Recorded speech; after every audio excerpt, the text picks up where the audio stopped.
Este é o Motor de Leitura, um podcast que pensa o livro no tempo das redes. Aqui, leitura digital é resistência, experimento e horizonte. Investigamos o que muda quando ler se conecta a algoritmos, dados e desejos. Aperte o play. O futuro da leitura já começou. Bom, hoje a gente mergulha em umas ideias bem interessantes vindas de trechos sobre o livro Natural Born Cyborgs, do Andy Clark. A questão central que esse material levanta é onde exatamente termina a nossa mente e onde começa a tecnologia que a gente usa. Pois é, a ideia é que essa fronteira é muito mais fluida, né, do que a gente costuma pensar. Exato. Então, nossa conversa aqui vai ser para explorar como essa fusão mente-tecnologia que o Clark propõe aparece no nosso dia a dia, sabe? Especialmente agora com tanta rede social, tanto digital. Então, a tese principal do Clark é essa. Somos ciborgues natos. Mas é bom explicar, né? Não é tipo Robocop. Não, nada disso. É sobre a nossa tendência humana, que parece ser fundamental mesmo, de integrar ferramentas no nosso jeito de pensar. Ele até aponta o que chama de um preconceito, né? É aquela ideia de que a mente está só dentro da pele e do crânio. Exatamente. E o ponto-chave é que isso não é algo do futuro, sabe? É da nossa natureza. A gente sempre fez isso. Desde as ferramentas mais simples, a gente usa coisas para, estender o que a gente consegue pensar ou fazer. Faz sentido. O material traz um exemplo ótimo, o do relógio de pulso. Uma tecnologia que hoje é tão comum, tão transparente, né? Sim, total. Mas que mudou completamente nossa relação com o tempo. Pensa bem, se alguém sem relógio pergunta as horas para quem tem, a pessoa responde, sei, mesmo antes de olhar para o pulso. É verdade. Porque o acesso à informação ali no relógio é tão imediato que, bom, a linha entre o que está na cabeça e o que está no aparelho meio que some. O eu que sabe as horas já inclui o relógio, entende? Nossa, esse exemplo do relógio é perfeito. Mostra bem como a tecnologia vira parte do nosso pensar sem a gente nem notar. E tem aquele outro exemplo que o material cita, dos jovens finlandeses, chamando o celular de Kani. Extensão da mão. Isso, que é super atual, né? O celular não é só algo que a gente usa. Ele tá grudado na gente. Sim, e isso se conecta com a plasticidade do nosso cérebro, né? Ele é meio que projetado para se ligar com o mundo lá fora, para usar recursos externos, tipo informação visual, ferramentas, como parte do próprio processo de raciocínio.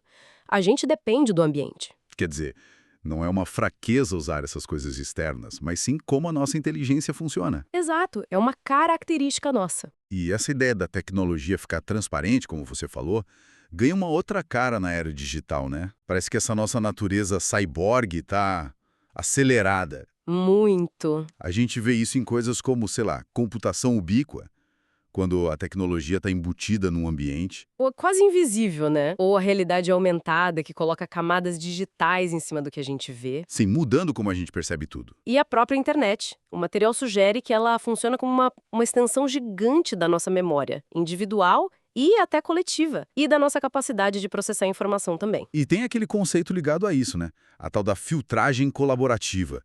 Tipo nas recomendações da Amazon ou Netflix. Ah, sim. As trilhas digitais que a gente deixa, né? Nossas compras, buscas, cliques, tudo isso alimenta algoritmos. E esses algoritmos criam uma espécie de inteligência de enxame, uma swarm intelligence, como dizem. Isso.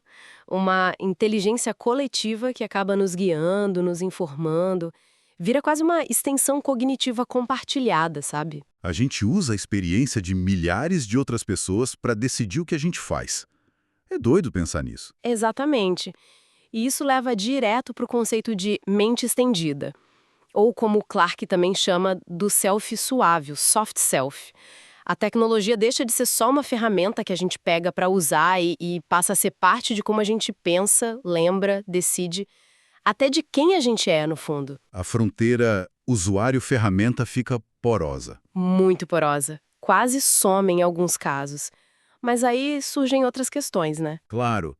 Como, por exemplo, o impacto disso na leitura, na aprendizagem, que é bem o foco aqui do motor de leitura, né? Exatamente. Se a nossa mente se estende para fora usando ferramenta digital, o que isso faz com o ato de ler, de aprender, nesse mundo conectado? Pois é, a leitura vira talvez menos um ato solitário de decifrar um texto fechado e mais uma interação, né? Com sistemas, com redes de informação, até com outras mentes ali conectadas. Uma navegação, talvez. Pode ser uma navegação ativa por links, comentários, informações que os algoritmos trazem. O próprio texto se expande, sabe? Assim como a mente que está lendo ele. E isso muda as habilidades que a gente precisa ter, né? Talvez mais curadoria, síntese. Exatamente, menos decorar um livro inteiro e mais saber conectar as informações. É uma mudança bem fundamental na relação com o conhecimento. Então, para a gente recapitular a ideia principal que a gente tirou das fontes, a visão do Clarke desafia a gente a não ver a mente como algo isolado, mas como algo que, por natureza, transborda. Usa tecnologia desde um lápis até o smartphone para pensar e agir no mundo. Somos seres híbridos, né? Biologia e tecnologia juntas desde sempre. Isso. E fica então a reflexão final, né? Que ferramentas, digitais ou não, já viraram extensões tão nossas, tão integradas, que hoje moldam como a gente pensa, percebe, lembra das coisas, e como essa imersão constante no digital continua redesenhando essa fronteira, que é super dinâmica, entre o nosso eu biológico e a tecnologia que estende ele. Talvez de jeitos que a gente nem imagina ainda.